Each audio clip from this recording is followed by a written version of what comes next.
En cualquier manual de historia de las relaciones internacionales o derecho diplomático figuran como funciones tradicionales de la diplomacia: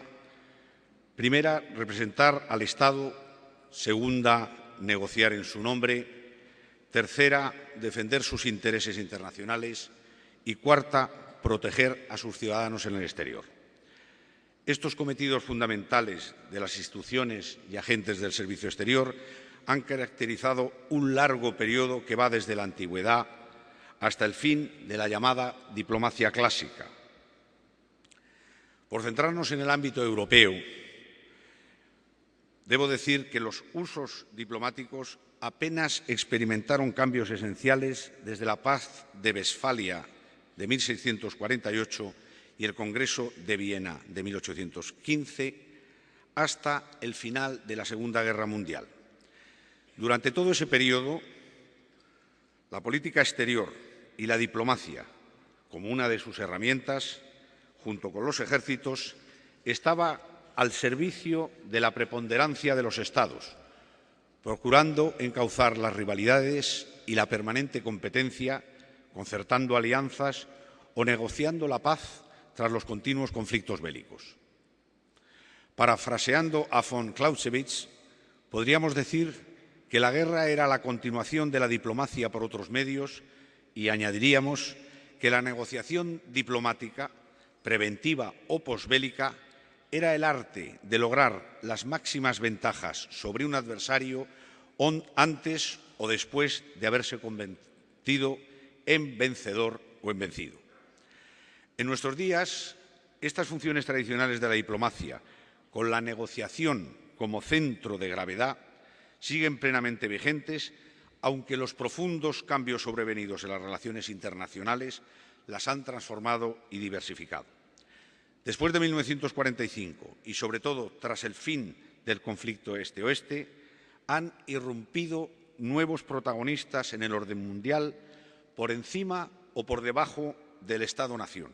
como son las organizaciones internacionales, los organismos supranacionales, los mecanismos de integración, las compañías multinacionales o las organizaciones no gubernamentales. Por otra parte, los países emergentes y la multipolaridad han dejado atrás la antigua división de los tres mundos: el bloque socialista, el occidental y los países en vías de desarrollo.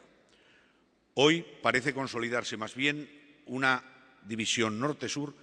pero fuertemente interdependiente debido a la globalización económica y a realidades tan poderosas como Internet.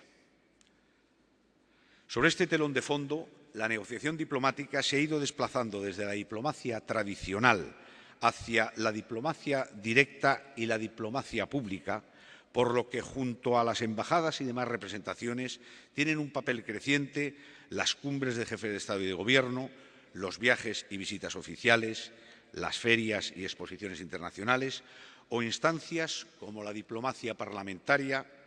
o las negociaciones al interior de organismos inter o supranacionales. Con este panorama perfectamente visible desde finales del pasado siglo, la diplomacia española, a partir de 1978, ha debido articular una política exterior acorde con los tiempos y sus nuevas realidades y poner en marcha una diplomacia económica al servicio de los intereses generales de España y de sus empresas en las áreas preferentes de su acción exterior: Europa, el Mediterráneo e Iberoamérica. Sin duda alguna, 1986, año del ingreso de España en la entonces Comunidad Económica Europea, es una fecha trascendental para nuestro país y para sus relaciones económicas. No por casualidad, es por esas fechas cuando se inicia la internacionalización de la empresa española y la potente proyección mundial de España en 1992. Pues bien, en esos años, tras la larga pero exitosa negociación de adhesión a la Comunidad Económica Europea, los gobiernos españoles concentraron sus esfuerzos en dar una adecuada cobertura institucional y diplomática a la vocación internacional de las empresas. Podríamos decir que las funciones tradicionales de embajadas y consulados se adaptaron a este fin, de manera que ahora defienden intereses nacionales protegiendo las aspiraciones y derechos de las empresas en el extranjero, al tiempo que se vela por la seguridad jurídica en el país con el que se comercia o donde se invierte y se procede a entablar negociaciones para promocionar inversiones o para evitar la doble imposición.